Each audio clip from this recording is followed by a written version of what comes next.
I don't want to break up the conversation because this is what we're talking about. This is pastoral care, right? When we're all together and we're talking like this. But so I don't want to, but I'm going to go ahead and get started so that we can kind of keep an eye on our time. And certainly as we continue on, don't let the conversation stop. But I'm going to give y'all some information, and then and then I hope that your conversations will certainly continue. The Lord be with you. And also with you. Let us pray. For the parish. Almighty and ever-living God, ruler of all things in heaven and earth, hear our prayers for this parish family. Strengthen the faithful. Arouse the careless. And restore the penitent. Grant us all things necessary for our common life. And bring us all to be of one heart and mind within your holy church. Through Jesus Christ our Lord. Amen. Amen.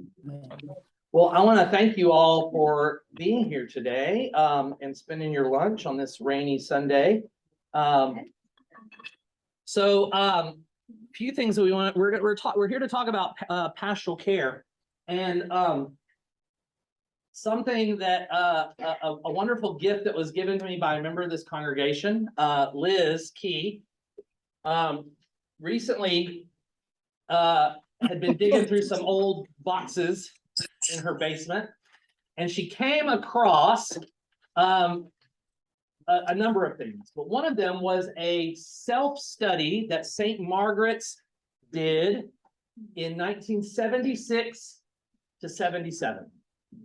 And what a self-study is like when you're in between priests, you know, you kind of look at yourself and look at where you are and what you want to do and how you want to continue what you're looking for. And so so this was, to give you some context, you may not know the entire history of St. Margaret's, but this was between Jean Britton and John Boucher.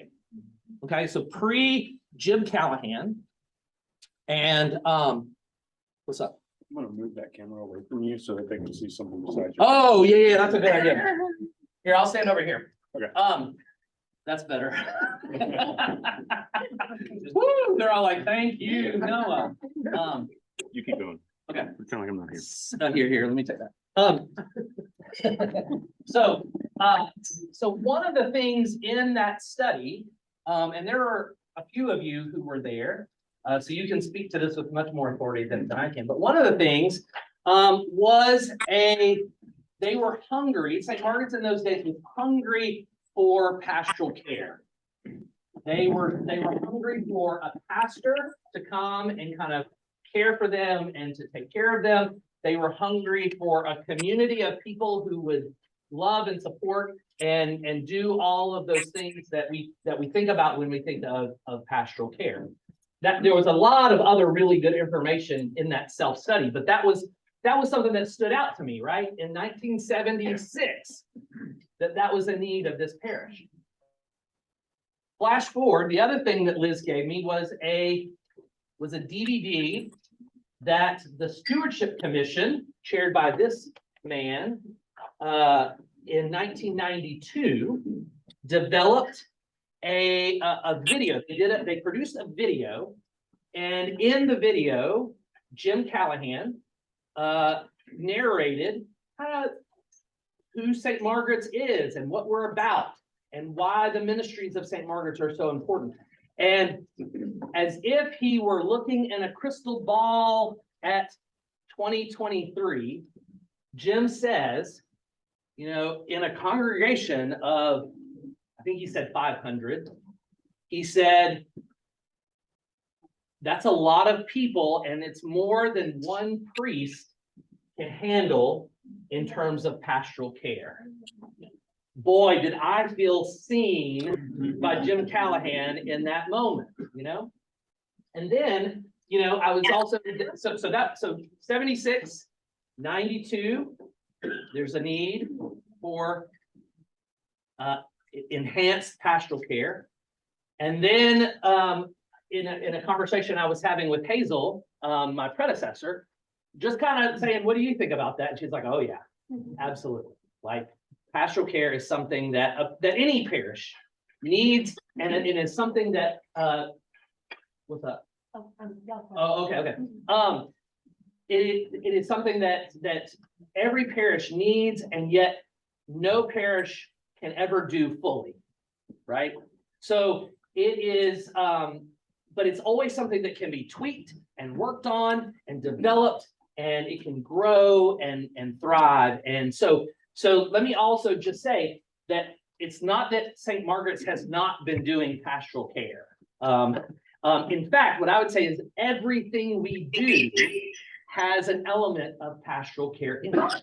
Everything from serving a plate of food that you are eating, that is pastoral care. That's providing a need, that's providing for a need, to worshiping in the congregation, singing a hymn that touches your soul and heals your heart.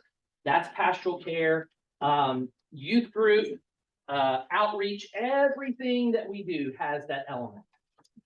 And yet, there are still needs that we need to address, that we need to look at and figure out better ways to equip one another and equip our congregation with the gifts that are needed in order to do further pastoral care. So before you can kind of know how, or really even the why, you have to know who we're talking about here.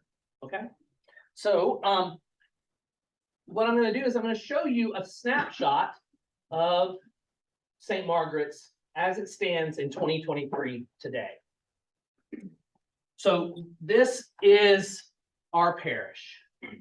This is every person who is somehow connected. And I'm going to talk about all the various things. Now, let me also say that I'm talking about some generalizations here, and there may be some categories that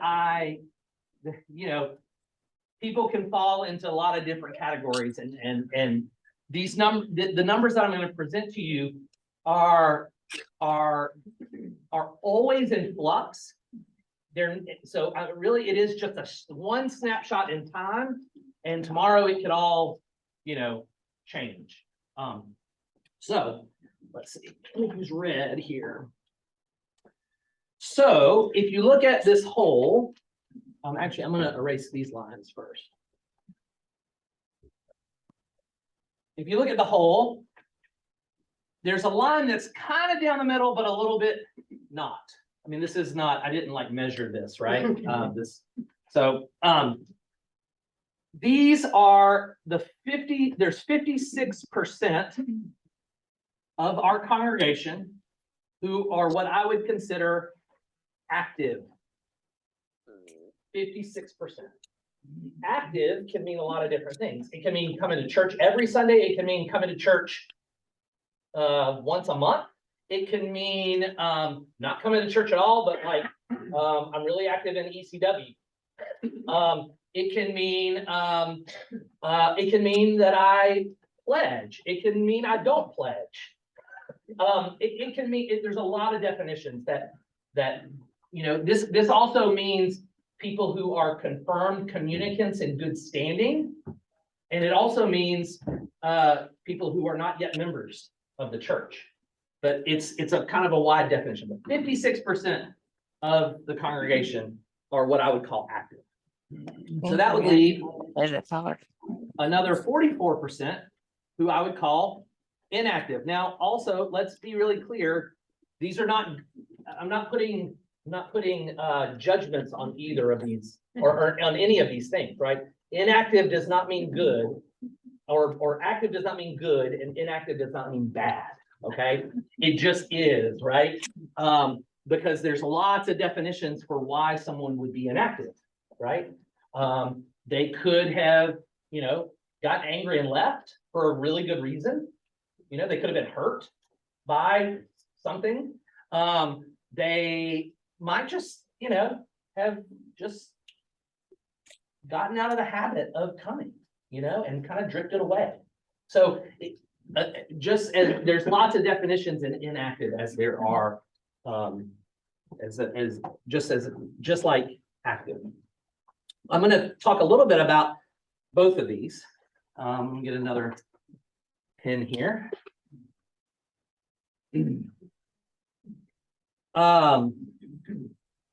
Of the 56%, there are 11% of the whole of not 11% of the 56%, 11% of the 100%, okay, are what I would call the focal point of our pastoral care. Those are the people who are sick, the people who are homebound, the people who are injured, the people who are recovering from surgery, whatever. These are the people that our Pastoral Care Commission currently focuses on to serve, with notes and all the other things we're going to talk about in a little bit later. So 11% at any given time. Again, it can fluctuate. Another 10% are what I would call newcomers. These are people who have just started. Maybe they've come 2 or 3 weeks. They haven't come to, they haven't officially joined. They are not yet confirmed or received, but they are just newcomers. But because they showed up and are showing interest, they fall under our congregation, right? Like there's no, you don't have to have the secret handshake in order to be cared for by this community, right? So 10% of the whole are newcomers. 35% is everybody else. This would largely include all of you. You are in the 35%. You're here, you are active, you have some ministry in the congregation, you are present, you give generously, all of those things. That's the other 35%.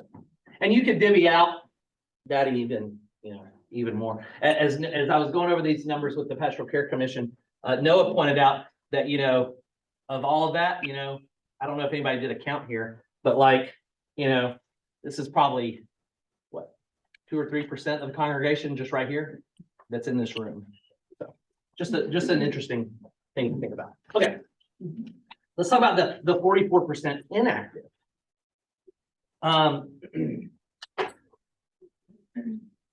27%, so that's about right there. 27%, 27%, have not been here in 5 years. And I'm marking 5 years because that's how long I've been here. These are people that I may know about them, but they have not been a part of the life of this congregation in at least 5 years. That's a quarter of the congregation are people who don't come here on a regular basis. But if you were to see them in the grocery store and ask them what church they went to, they would say St. Margaret's, right? Because they still find it, right? Now, also some of them would say, some of them we don't have a lot of updated information. Some of them go, oh, I may go to First United Methodist Church, but they just never let us know that, right?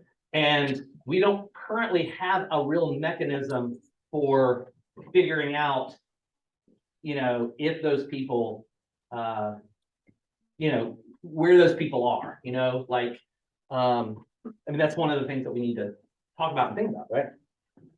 And then you've got 17% here that have not been active since COVID. So these are people who I would say were in this 35%, but because of COVID, or not because of COVID, since COVID, we have not seen them be active. And again, that's another place where we don't know if some of them we do, but interestingly enough, very few of them have transferred their membership elsewhere. They just have stopped coming for whatever reason. And there's lots of reasons for all that. But the point is that all of these people deserve pastoral care. Right? And so when we look at what we have been doing in terms of pastoral care over the last 5 years, it's really been focused on this because that's the critical need, right? Somebody dies, somebody is, in the hospital, somebody, all of that kind of stuff. The 35%, those who aren't in the hospital or have a physical, ailment or need, still has spiritual needs. And so like those people need attention, right, on a regular ongoing basis. And then newcomers, bringing them in and learning how to integrate into the congregation. So you can see where the Pastoral Care Commission and I have been spending most of our time in pastoral care. And it is really here. And then all the programs that we do, all of that stuff kind of tends to here. But this side, the 56% of the congregation have been the focal point for pastoral care. And that's normal in any parish, right? I mean, you're gonna normally deal with the people that are active and but I will say that there's been a growing maybe not a growing concern, but there's been a concern that we haven't done enough to reach out to these people. And that's true. Why? Because we've been so hard working on this, right? And so so that gives you an overview and a snapshot of how the congregation kind of breaks down in terms of what categories and what needs there are. And again, there's lots of needs that are involved in all of these things, right? And it is clear to both the Pastoral Care Commission and to me that one priest and one Pastoral Care Commission is impossible to do all of this. Yeah, no? Can you tell us what that big circle, the number of people that big circle represents? Yeah. What kinds of numbers do different slices? Sure. Let me give you the most recent count. I'll go ahead. I'm gonna put numbers here for all of these, but also remember that these change constantly, right? Okay. Of the 27%, this includes 132 individuals. And what I mean by individuals is women, children, men, not just families. I'm talking about just individuals because every single person deserves pastoral care, right? So this is 132. That's people that haven't been here in 5 years, is that correct? This is people who have not been here in 5 years or more, right? Then there are 98 in here that haven't been back since before the pandemic. In this group, there are 42 people who are, sick, homebound, that kind of thing, or in need of some kind of pastoral care. 40 newcomers. And then everyone else is 111 is there. Okay. So the total of all that would be around 420 individuals, or another way to look at it would be 248 households. Okay. 420. Okay. Any questions about Any of that, or anything surprising to you? Or not surprising, yeah. Do you think this is kind of a typical breakdown for congregations, or is there any way to know? There's no way to know. I mean, maybe there is, I don't know. I don't have time to look. Yeah, I mean, well, what I'll say is, you're always gonna have the people who, you know, you're always gonna have that group. You're never gonna get this down to zero, right? And I think sometimes we go, oh, well, we're never gonna do it, so we don't do anything about it. And I think there probably could be some things that we could do about it, but, or at least lessen the number. And the same for this. You know, One of the things that Yeah. makes me think, Jeff talked a little bit the other day about how he even figured out those numbers. Of course, it's sort of fuzzy and based on perception and talking to a few people about this, but also that, like, I don't know if this is true about a lot of churches, but I know in my mind, the left side of that circle doesn't really enter my concern in an immediate way. Right? Like when I see this, that's when I realize, like, oh gosh, yeah, there are a lot of people who are a part of this church that don't even enter my mind space, in part because they're not around, but also in part because that 56% occupies most of our attention. But that, like, it seems to me that there's another, there are other churches who are drawing a circle that only includes the right half of our circle, and I think that's a neat shift for me, to start thinking about the circle as including that left half also. and I'm just throwing this out here too. The work that the Episcopal Evangelism Commission does is to find people that are not in this circle at all. And there are people who are who we care for that are not part of this circle, right? I mean, they may not have ever come to church here, but we still figure out ways to care for them, right? So, so that's another percentage that's not even up there. Marcia?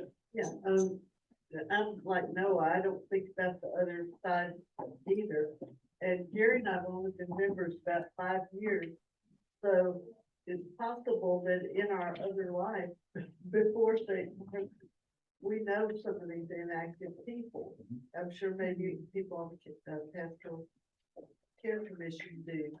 So once we have a name to put with it, that would be a person that so-and-so would contact. Yeah. I think it would be a good connection if once we know the name. Yeah. The other thing about that, and we're going to talk about how we address all these. And so I'm glad you're already thinking in those terms, because there are some things that I think could be done to reach out to those, or to at least figure out if these numbers are accurate, because we don't really know in some cases. Your math's not. Do what? 27% is 132, but 35% is 111. These are constantly fluctuating. I'm gonna say that, like, when I first did it, and even in the week since I did this, it has changed. So these numbers are the most accurate, but don't get caught up on the math. We're not about math, we're talking about. Okay.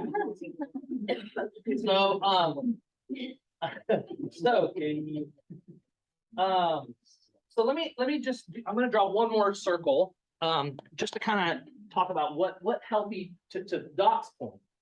How do healthy churches exist? So in any church system, you're gonna have concentric circles. The people who are in the middle of that, and again, this is not a judgment on what's good or bad or what's holy and not holy or whatever. You're always going to have a center group of people who are active, who are invested, who care the deepest about this place, who are always going to be, always going to be here. This would include not just the vestry, but the commissions, and I mean, all of those people. And then there's also another concentric circle of people who are involved, but may not be fully invested yet. But they're here and they're regular. And then there's kind of an outer circle of people who are kind of on the fringe. And so the effort in healthy church dynamics is to, the newcomer comes in, they're gonna start here. We want them to move deeper into the circle.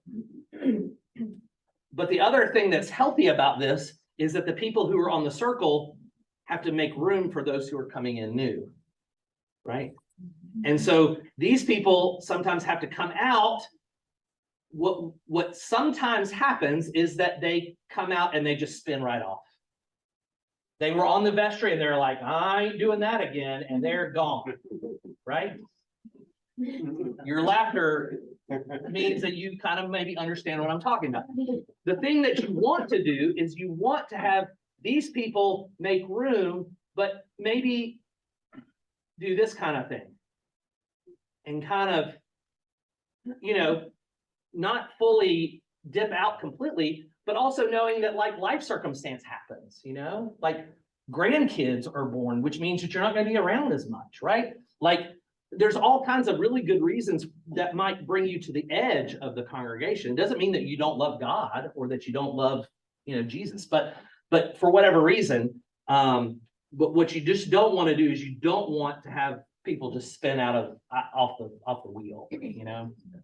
So that's another aspect to what it is that we're doing when we're doing pastoral care, is we're trying to hold people together, and also knowing that, you know, this is going to happen sometimes. It just is, because we're humans and we hurt each other and we make bad decisions and all those kinds of. You may have been one of these people at another church, right?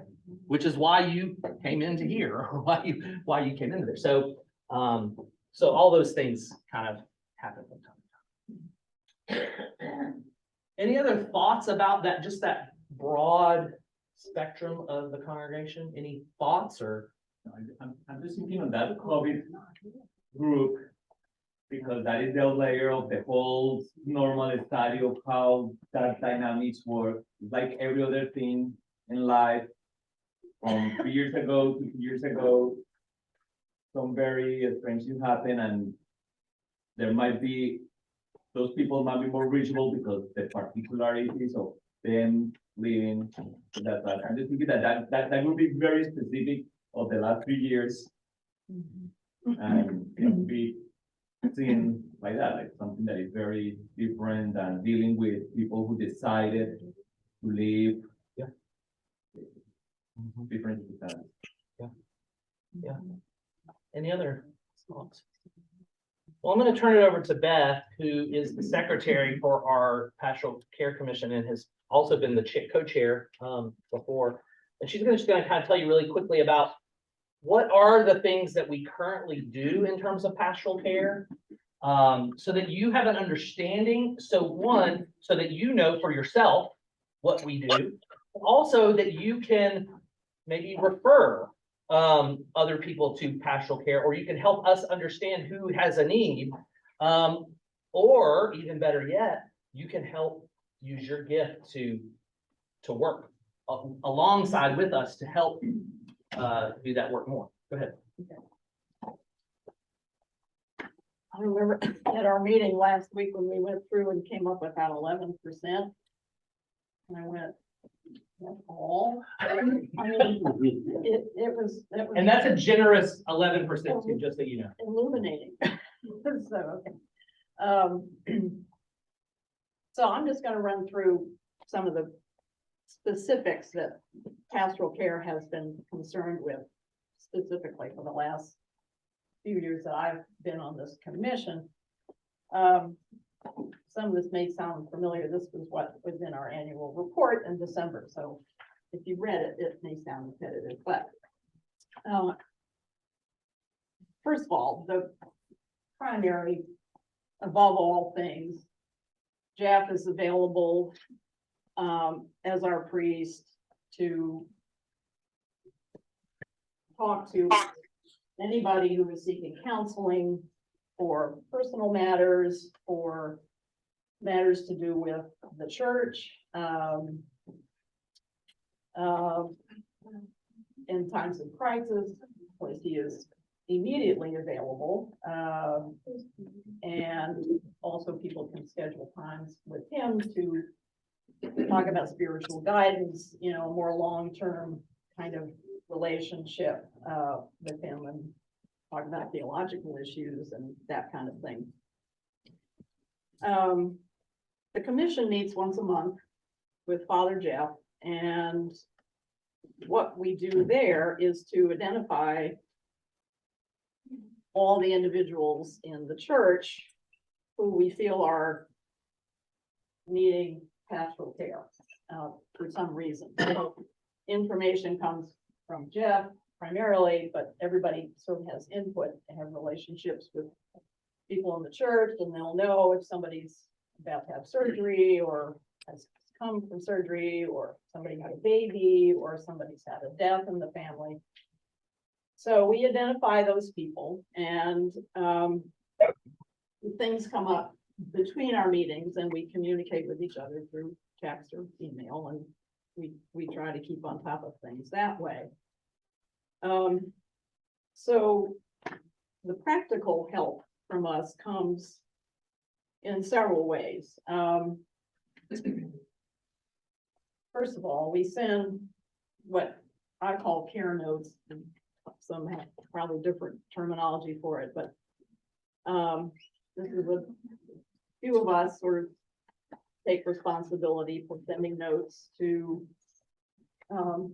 again, somebody who's just had surgery, somebody who's had a death in the family or experiencing some kind of loss.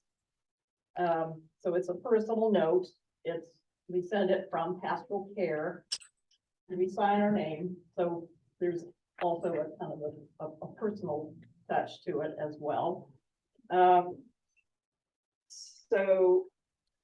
And normally in the course of a month's time, we'll send anywhere from 5 to 10 care notes every month. For people we think might be helped by a meal, a dinner, what we used to do was fix a dinner, prepare it, we'd get 4 or 5 people all pitching in, but since COVID, we realized we couldn't safely do that. So what we do now is to purchase a gift card for that person or for the family, depending on, and we contact them, and they get to choose for a restaurant or a grocery store or what they think their needs are. And still currently, most of the funds raised to pay for those gift cards come from the members of Pastoral Care. Now, occasionally we've kind of put the word out in the newsletter or thing, but we welcome donations from the membership to help support that. And it is definitely a way for people to participate in another type of pastoral care, and another way to give to the church. And let's see, one of our commission members takes the time, she sends what she calls thinking of you notes, and sends them out on holidays to people who are homebound or who are ill. And Jeff supplies her with those names, and that's something she has taken responsibility for. Also under Pastoral Care are lay Eucharistic visitors. And again, Jeff, this is the primary one, but again, there are enough people who need or want to have the Eucharist brought to them that Jeff cannot do it all. So he has, I would say, 4 or 5, all is one, Pam Griffin and Bruce Kovic. More than, okay. Who are officially signed up. okay, and it's involves a training to do that. But that is something that comes under Pastoral Care. We also have the Prayer Shawl Ministry, which was revived last year, I guess, no, almost 2 years ago now. Kind of went to the wayside for a bit, but we have 3 or 4, I think they're all women.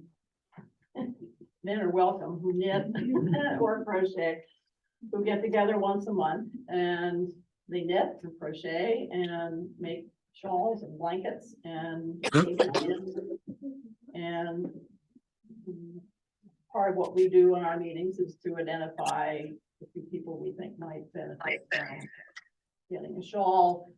It comes to them with a special note and a card from St. Margaret's, and it's been a meaningful service, I think. There is the grief support group, which comes under pastoral care, which Jeff facilitates along with Hugh Russell, and they meet once a month, and there's a small but core and active group of people who come every month. It is also open to the community, and it's a safe space for people who are experiencing grief or loss of any kind. We sponsor a Blue Christmas service along with the Worship Commission in December, and this service acknowledges the sort of the sadness, the loneliness around the holiday seasons that many of us feel, and it's an opportunity to express and be there and with others who kind of share that. And that service also is open to the community. We usually put an advertisement in the local paper for that. So I think that covers. Yeah. Covers it. Yeah. Those would be any questions about any of those things? I Paul? have a question. I'm floored that the Pastoral Care Commission is the one paying for gift cards. Right.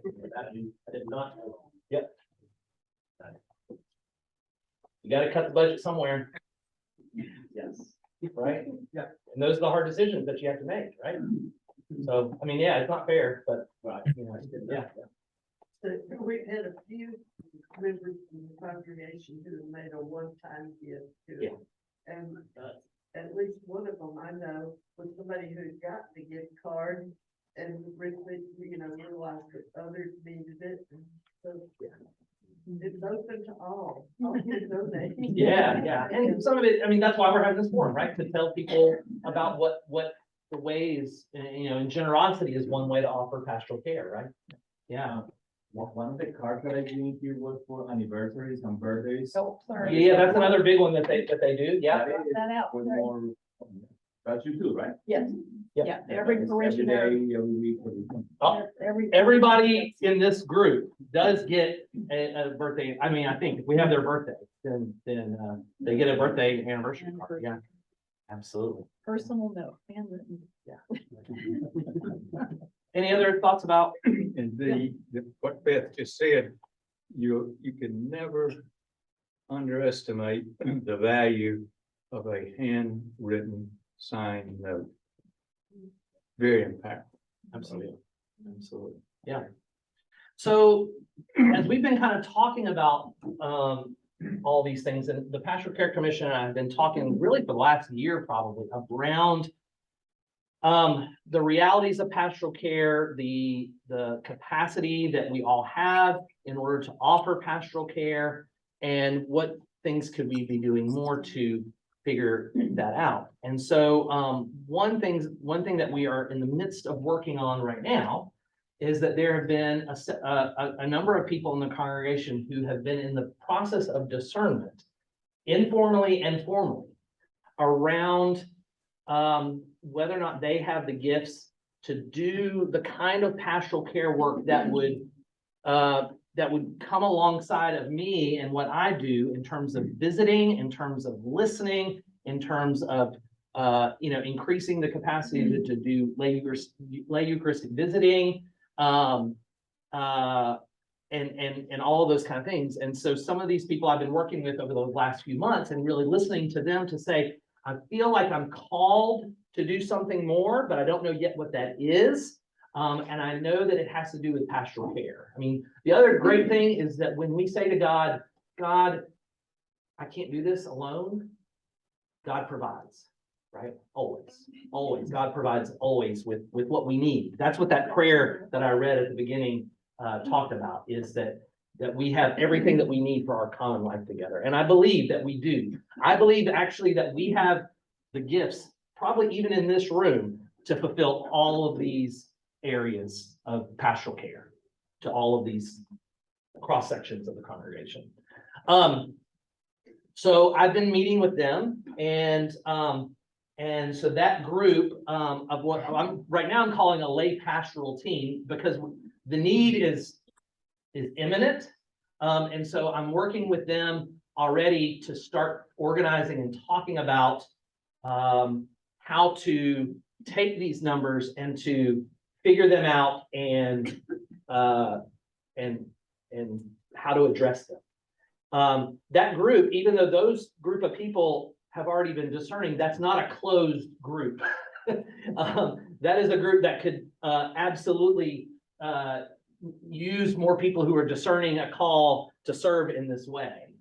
But I want to bring Jeana Langford is one of those people, and she's going to talk a little bit about kind of her journey of discernment, but then also kind of what she's thinking about in terms of this whole thing. Right. So, several months ago, I've been called, I had a call in, I still do, and I did not know what it was. I kept thinking, well, maybe it's this, or maybe it's that, I had no idea. So I met with Jeff, and he directed me to a, discernment cohort. So I did that for the past few months. In the And diocese. with the diocese, and it was so impactful. One of the things that at the end, they asked us to bring something that meant to us what the cohort meant. So I brought something obvious, which is a gift, because I feel like pastoral care is a gift that God has given me, but it took the cohort and the discernment for me to see that. And I also wanted to thank Jeff that he is allowing the people in the congregation to help him. I've been to churches before that the ministers don't let other people help. So the other thing I'm grateful for him is when I first came to him, talking about that I have a calling, I just don't know what it is. He didn't say, well, duh, you're in the medical field for 25 years. Go to pastoral care. He didn't say that. He let me. I bought it though. He let me keep my gift in the bag until I did the discernment. I did the hard work, and I listened to God, and I let God tell me pastoral care is my calling and is what I'm going forward to do for our church. That's great. Thank you. So there is the diocese has also been building the capacity for lay people to have proper training to do this kind of work. And so they are about to launch, I mentioned this last week when Filbert was here, that they're about to launch a new layperson cohort that will start in April. And that will be for people who are discerning not just a call to pastoral care, but if you're called to be a lay preacher or a lay worship leader or a lay evangelist or a lay catechist or any of those kind of things. So if you have any questions about that or want to learn more, definitely come and talk to me about it. But in terms of the pastoral care folks who are currently discerning that call, those folks will go through a training after they go through the cohort to discern. If they haven't already gone through that, like Gina's already been through it, Hugh has already been through it, so he won't have to go through it again. But at the end of that, then it will be the formational piece. And that formational piece includes two things. One is an online class from Bexley Seabury Seminary. So those folks will do that online class.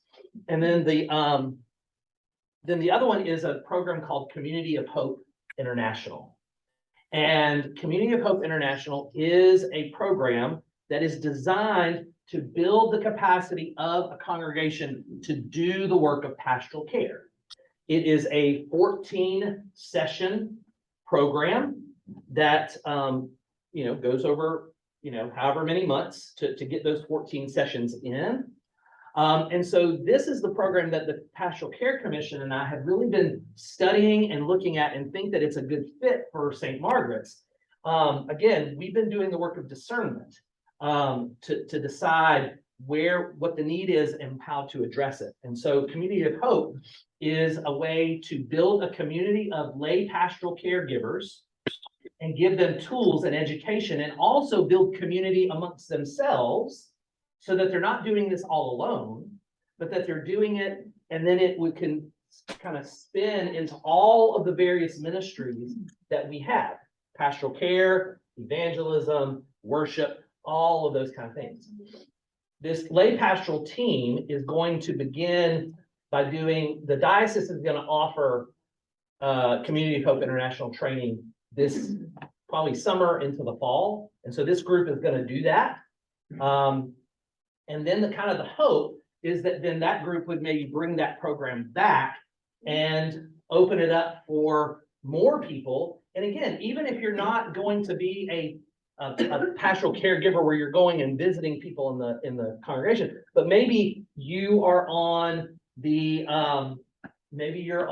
outreach commission, and you want to just build your capacity for being, a good listener to those who you're serving in outreach. Or maybe, if you're on the parish life commission and you are doing all of this work of doing all of these dinners and all this kind of stuff, but you want to find some meaning besides just the tasks of setting tables. Community of Hope International provides all of that.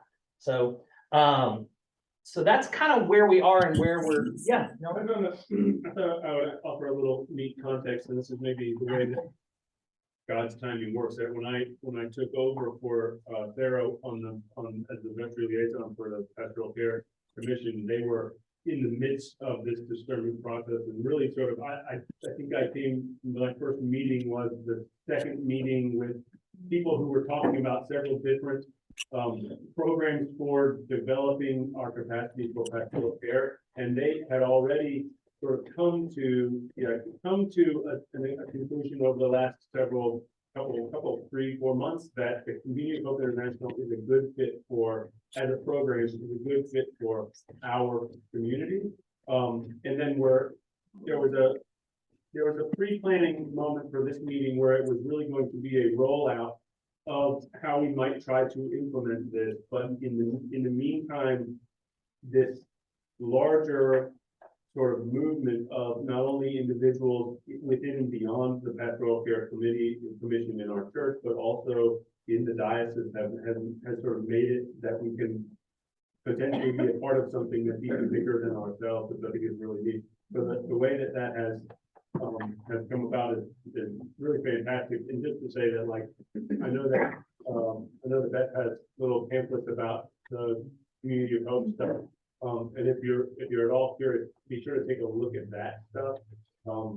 Because it's a really cool program. Even if the other week, I don't mean to speak for too long, but when we were talking about this, I was thinking about like there's a certain skill set involved in picking up the phone and calling someone who hasn't shown up to church for 5 years. It's something that I wouldn't feel comfortable doing because I don't know how to make that call as a member of the church. And especially if, for example, you are a member of the church who's only been a member for 4 years, that means that top 27 quarter are people you've never met before and maybe never seen. And yet you may be tasked or feel called to try to reach out to them. And that idea of building those skills and building those practices is the kind of thing that the program and the training is designed to sort of build the capacity to do this in a way that's meaningful. Yeah. One of the things that I want to be really careful about too in this is like some people look at this and they go, oh, I don't mind calling the people that I know who might have gone here for a long time. That's really good that you want to. we have to organize that though, because the message that we're sending is really important. And not just saying, oh, we're just calling all the people who are lapsed members. You know what I mean? Like, there's a lot of guilt and a lot of shame that is associated with some of this. For the people who, might have left and just, like I see people all the time who show up, who haven't been here in a while, and the first thing they say is, oh, the church is gonna fall down the minute I walk in. And that's a state, they're joking about it, but it's a statement of shame that they don't feel worthy to walk into this building because they haven't been here. So you have to be careful how you approach these people. The other thing is that the timing of when you approach these people, we cannot call these people in the fall. Why? Stewardship. Because they will sniff it out and they will be pissed and they will not come back, right? So again, like we have to be really careful about how we approach it and the timing of how we approach it and organize it so that also none of those people fall through the cracks. Like there's a lot of people in there that I don't know, but and there's some people in there that you may know a lot of them, but like it may just be that one person that you're just like, I've never heard of this person before. But if that's something, the last thing I'll say about this is that if you're the kind of person who knows who those people are, or you're like, you feel a twinge when we talk about these people because one, you miss them, or maybe the reason that they're not here. To me, that's a really good sign that the Holy Spirit might be calling you to do something about it. It is not only my job to reach out to those people. Because again, I don't know. I don't know 27% of them. You do. Or some of you do, right? And so, if you feel like it's a place where you have done kind of the warming up, and then I can come in and then meet them and have a conversation with them that feels organic. Yeah, let's talk about that. But like cold calling somebody and saying, oh, hey, I'm the priest. I've been here for 5 years. Where you been? Maybe not the best way to do that. Yeah, Marcia. You mentioned it's important to have the same message when we call. And that's one thing that this group will be able to do is to say, this is the message, so forth, and how you talk to. But you mentioned there are people coming in and they're saying the church will fall down. You listen to it. You are a pastor, a priest. You have that gift. But we need to be sure that the person that we connect with has listening skills too, and listens with a spiritual heart. Yeah, And that's part of the training too. But yeah, community hope. That's great. Thank you, Marcia. That's really important. Yeah, Hugh. So first of all, I'm very excited about all the organization things we're hearing about, and we're here inside. It's going to be amazing how much more efficient and better we can be at helping others. But the biggest thing I'm excited about is this is really a call to each of us right now to make that decision that I'm going to look for Christ in others, and in trusting Christ or God, whichever language is most helpful for you, that the opportunity will come, whether that opportunity is go to training or just a smile at the grocery store. So I've been doing pastoral care off and on, very officially for years. I cannot even begin to tell you, I'm almost going to cry now, how wonderful it is when you let go and you just put yourself in that spot and God works for you. It is the biggest thing. I'd like to see another circle about people who are participating in that gift. How many people in our community in their own way can find God and others. So thank you all for organizing. Yeah.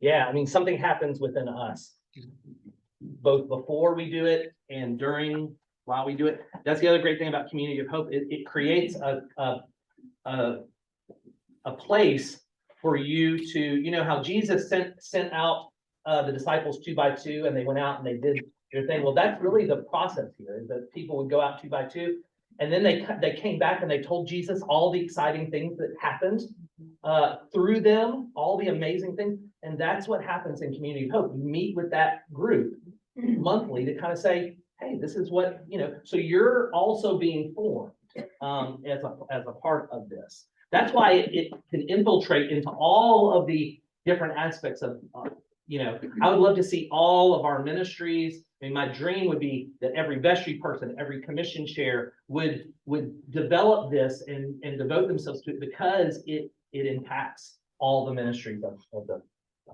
care. So, what else? Any other thoughts, concerns?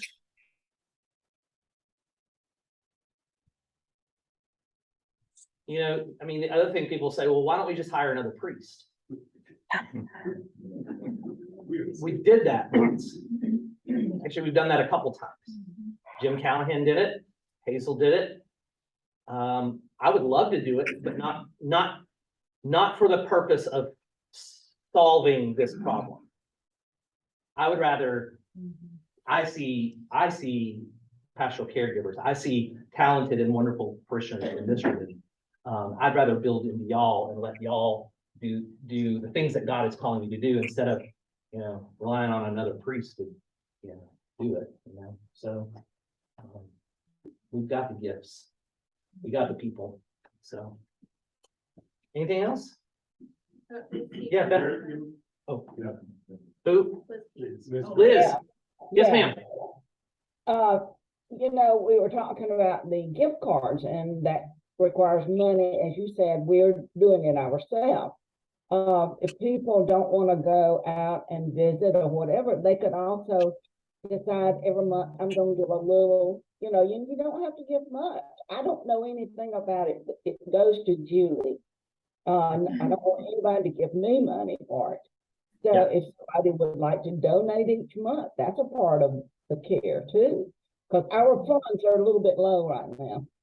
So we had a lot of people going that needed cards during December and the 1st of January. So the funds are low. I mean, that's just the way it is. If you are on, thank you, Liz. That's so important. And Liz has been one of our constant pastoral caregivers for years and years and years and years and years and years. And she's done such an awesome job. And if you're on the Pastoral Care Commission, if you're able, raise your hand so that everyone can see who you are. I will say too, the Pastoral Care Commission is the largest commission that we have, which is really cool. And that's great. If you are a lay, if you're considering being a lay pastor, would you raise your hand so people would kind of know who you are? Yeah, there we go. Awesome. Cool. And so you can talk to one of them. You can come talk to me about how you might fit in. And again, providing pastoral care doesn't mean that you're on the Pastoral Care Commission. So if you're like, I don't want another meeting to go to, don't worry about that. Like, talk to one of these people and they will say, oh, hey, yeah, here's how